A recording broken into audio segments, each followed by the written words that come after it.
another job that's... Today on Seattle Refined, a timeless battle of the sexes takes to the stage. It's so much fun to let loose and really, really be angry in a time where I think a lot of women are feeling angry.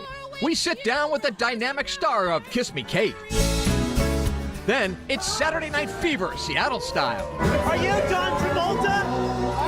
Can you show me some moves? We'll take you to a disco spectacular celebrating one of the biggest super groups of the 70s. Plus, Zach Braff makes a plea to the Emerald City. I can only put it out into the ether and beg the good people of Seattle to give it a try. Find out why he says you should be watching his new show, Alex Inc. Seattle Refined starts now. Hi, everybody. Welcome to Refined. I'm Gard Swanson. You know, some trends come and go, like fanny packs, hair scrunchies, leisure suits. Remember those things? But there are some things that will never go out of style, like blue jeans, cheese pizza, and in my opinion, a well-crafted musical. Enter Kiss Me Kate. The smash adaptation of Shakespeare's Taming of the Shrew blew onto Broadway in 1949 and blew audiences away. While the power dynamic between men and women have evolved drastically since the first production, time has not diminished the appeal of Cole Porter's timeless score.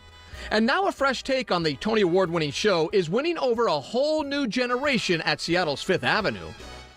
Another opening, another show. It's considered one of the great musicals of all time. Kiss Me Kate is a timeless story of love and loathing, a true battle of the sexes, set to the music of the legendary Cole Porter. You cannot hear a Cole Porter song and not be humming it 5 minutes and 2 hours and 6 days after you've heard them. They're just glorious, and the way that they are done in this show is extraordinary. We'll make your future. In Kiss Me Kate, a charming leading man and his movie star ex-wife try to reignite their careers by doing a musical version of William Shakespeare's Taming of the Shrew. Cayman Illica stars as Lily Vanessa, a strong, proud woman who loves fiercely and isn't afraid to speak her mind. And Lily is a very confrontational person, and I have found great joy in exploring that side of things. It's so much fun to let loose and really, really be angry in a time where I think a lot of women are feeling angry. It's good to get to release that anger in a positive way.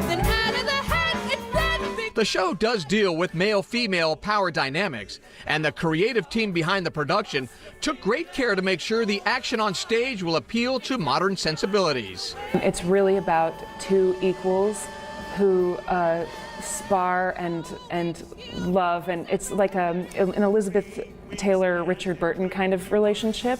Make no mistake, Kiss Me Kate is a rip-roaring good time, and it's Porter's songs that really set the tone. I hate men. I think my favorite song to perform is I Hate Men, which is just so delightful. I don't hate men, but I love the song. While Cayman gets to tackle some of the show's most iconic numbers, she says Tom, Dick, and Harry, performed by castmate Robin Herder and a trio of dancers, is a real showstopper. It's just so thrilling that you want to leap out of your seat. I started crying the first time they did it in rehearsal because it was like so exciting. It's just an amazing score. Cayman is a fixture on the Fifth Avenue stage. She's been performing here since high school and attending shows a whole lot longer. I have been coming here since I was 5 years old, and I learned to love theater completely in this room. Fittingly, one of her fondest memories came back in 2001 when the touring production of Kiss Me Kate stopped at the Fifth. And I was 14 or 15, and Rachel York starred in it. She was glorious, so I'm very, verklempt at getting to do it myself in the same place. Cayman hopes everyone who sees the show will leave feeling buoyant, happy, and hopeful, the same way she did all those years ago. The score will lift you up. The dancing, it's ecstatic. It truly is some of the greatest show-stopping numbers you will ever see. Kiss Me Kate runs through April 29th at the Fifth Ave. Don't wait. One day more, you can also get tickets to another Tony Award-winning smash. Tickets for Les Mis are officially on sale now, and they start at just $35. The iconic musical will have a short run at the Paramount beginning June 6th. If you haven't seen it, what are you waiting for? From show tunes to some Canadian soul. Tickets are also on sale now to catch Grammy-nominated R&B singer Robin Thicke at Tacoma's Emerald Queen Casino this Saturday. The Blurred Line singer is also celebrating being a new dad. He and girlfriend April Love Geary welcomed a baby girl in February. When it comes to playlists, every decade has a musical guilty pleasure or two. For instance, I'm not naming names, but in the 1960s, someone was buying Tiny Tim and Sonny and Cher albums. Not that there's anything wrong with that. And in the 1970s, the guilty pleasure that lit up disco balls across the globe was ABBA. The Swedish supergroup's brand of bubblegum pop made some fans of rock and heavy metal want to lose their lunch. But ABBA got the last laugh, selling an estimated 500 million records worldwide. And as Refined's John Prentice discovered, these days, Northwest ABBA fans are more than happy to let their freak flag fly. Once a year, Seattle Swedish Club throws a party like no other. Stepping into the days of discotheque to celebrate Swedish Europop sensation ABBA! Dancing queens and kings pack the Swedish Club basement to dance, jive, and have the time of their lives. What are you ladies doing here tonight?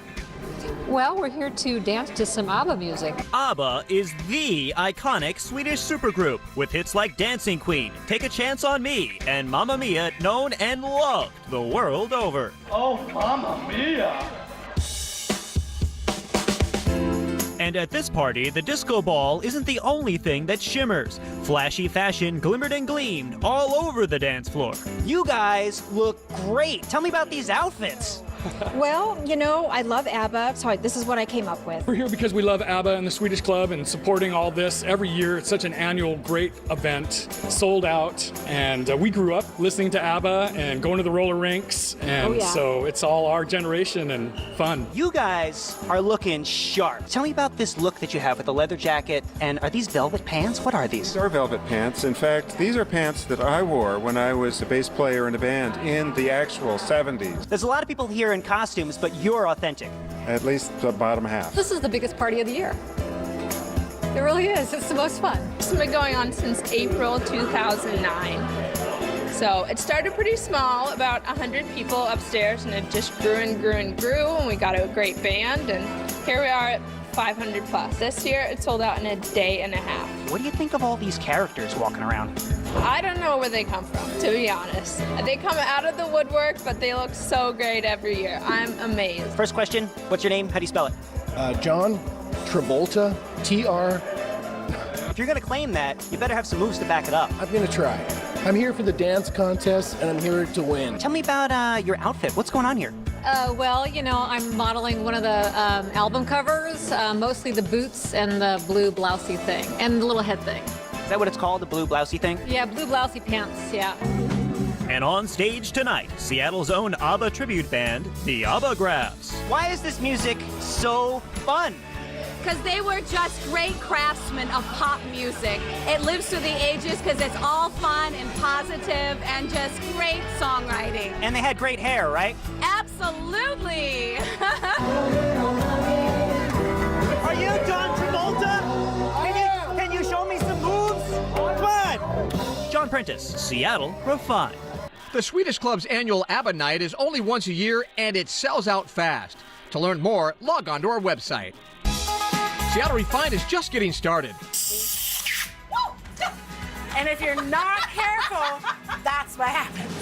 Grab your hard hat and safety glasses as we enter one of the most creative kitchens in the state. Warning, flying mozzarella balls. But first, one of Hollywood's most likable stars makes a return to primetime. We'll chat with the hilarious Zach Braff next. Beg the good people of Seattle.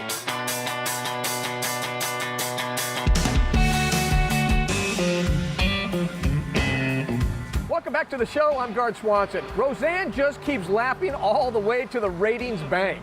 And DJ! Well, For the third straight week, the reboot of the popular sitcom crushed the competition, raking in more than 13.5 million viewers. ABC has already renewed Roseanne for an 11th season next year. Fans of comedy will want to put another new show on their radar. Alex Inc. marks the return of funny man Zach Braff to network television in a show that's a real slice of modern life. It's 4 a.m. and I am too excited to sleep. Alex Inc. is about a husband and father who quits his job to follow his dream of launching his own startup company. We find Britt Thorson got a chance to sit down with the star, Zach Braff. Zach, thank you so much for chatting with us. You know, it's been 8 years since Scrubs left the air, and since then you've been on Broadway, you've been behind the camera. What was it about Alex Inc., your new show, that made you want to come back to television?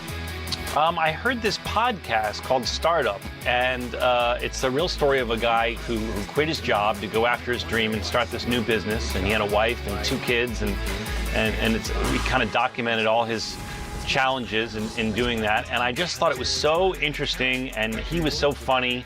And it was brought to me by a producer, and he said, if you think this is as good as I do, we should take this out and pitch it to networks. And I loved it, and we brought it around, and it ended up at ABC, and I just thought it was a really great family comedy.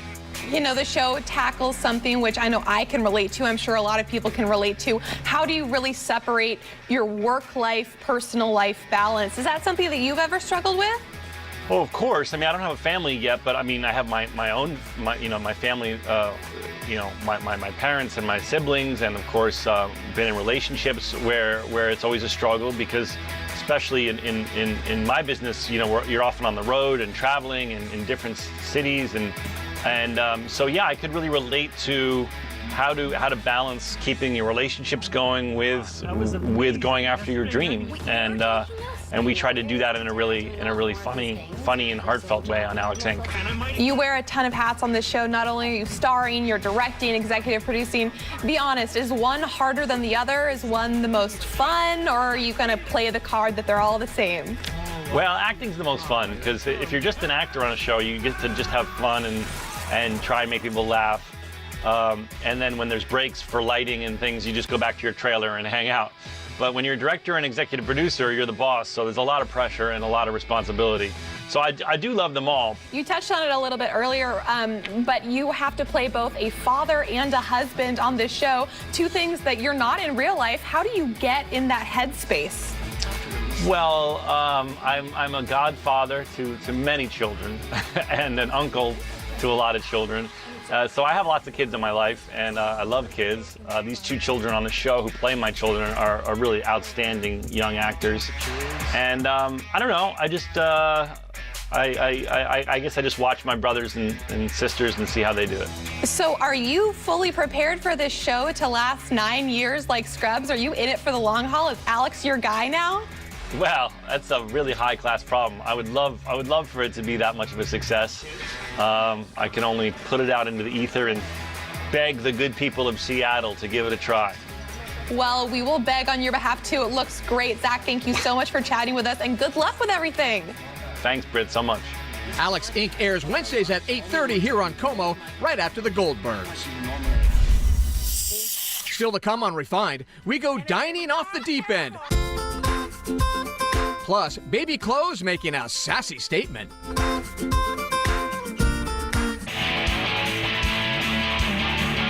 Welcome back to Refined. I'm Gard Swanson. The 90s were a great time to be alive here in Seattle. Grunge was king, we had an NBA team, and traffic was bearable. I'll drink to that. And apparently, I'm not the only one. Hundreds of folks donned their favorite flannel and acid-wash jeans for a 1990s pub crawl this weekend. Now, I don't remember all these looks from back in the day, but hey, whatever. Fans of sake will soon have a new place to check out in Seattle's Belltown neighborhood. The Great Sea Sake Brewery is reportedly close to opening its doors on 4th Avenue. The company plans on offering a few different types of sake to tempt your taste buds. We'll let you know when we learn more. There's something about great food that sparks great conversation. And sometimes, if the chef in the kitchen is adventurous, the food is the best conversation piece of all. That's certainly true of a spot we discovered east of the mountains. Washington Grown's Christy Goranson takes us inside Spokane's Blackbird. The Blackbird calls the historic Broadview Dairy Building home, and head chef Molly Patrick says they celebrate their past. We used a lot of repurposed material like this. This is a train car. We found the bottom of that missile. The bar is all the old cooling panels for the cream. Cool. And the dairy. What kind of food can they get here? We have like a southern fusion type thing going on here. We have smoker, wood fire broiler, so there's a lot of smoke. What are some of the favorite dishes here at the Blackbird? The brisket.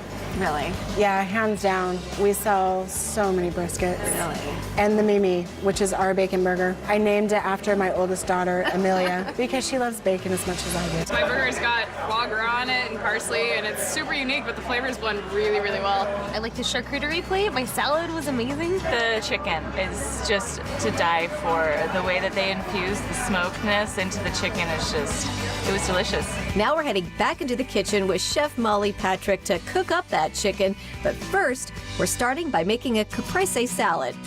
First, we toss our arugula with lemon vinaigrette and salt. Toss it like you mean it.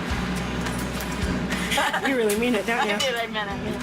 And we're trying to be Explain thoughtful. what this is. Okay, so this is a ice canister. And this time we're just charging it with CO2, our air, so we can blow up the mozzarella. You want to make sure that there are no leaks. So you start pushing.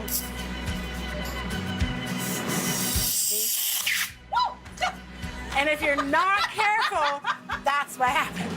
Warning, flying mozzarella balls. And on take something, we nailed it. Hallelujah, hallelujah. We got it. It's the ball. On your menu, you need to put, Do you know This May. how long this took? that is so cool. Yeah, it's pretty funky. Okay, so that's part of our salad then. We have the arugula tossed, Okay. and then we have edible soil, and then we have Wait, back up. Well, you said what? edible soil. Is that what this is? Yeah, there's a whole bunch of things in there. So there's bread, there's candied nuts. Interesting. Yeah. That's so cool. It's my favorite thing on earth. That is really neat. We start with our arugula, followed by the soil, some balsamic, our mozzarella ball, and tomatoes. Now to go with our salad, Blackbird's popular entree, spring chicken. We take the breast and we smoke it. Okay. And then the leg and thigh, we do a buttermilk bath and fry it. I started breading the chicken in cornmeal and flour. Then we put it in the fryer, and while that cooks, we sear our smoked chicken. Once those are finished, Chef Molly places them on a bed of pea risotto, complete with confit wild mushrooms and pea shoots. And we get to dig into both of our dishes. There we go. Chicken is super crispy. We have to eat something healthy. Yummy arugula and some dirt. The arugula is tangy and the dirt is so cool. I love And now it. it's mud. And now it's mud. Mud never looks so good. Look for more stories from our partners at Washington Grown every Wednesday here on Refined. We'll be right back, but first, this Refined shareable moment.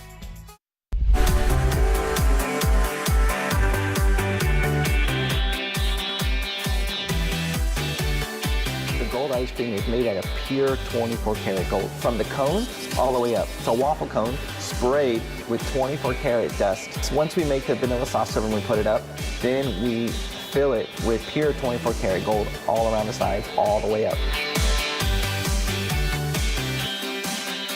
Anything that's 22 karat and 24 karat you can actually consume. The FDA has approved to consume. See, pure gold is very hard to make because it's very fragile. It's not like eating your engagement ring, right? Because your engagement ring is made out of other metals.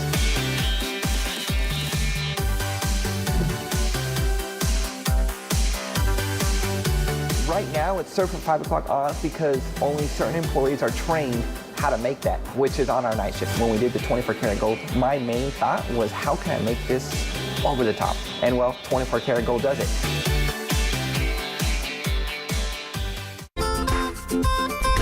Welcome back to Refined. One more thing before we go. We never need an excuse to put adorable babies on our show, but we actually have a really good reason this time. The local business, Sad Shop, which is well known for its clever cards, has just branched out into the onesie business. These sassy onesies definitely make a statement. To see them all, log on to our website. All right, that's going to do for today's show. I'm Gard Swanson. Again, thank you so much for joining us here on Seattle Refined. We'll see you next time.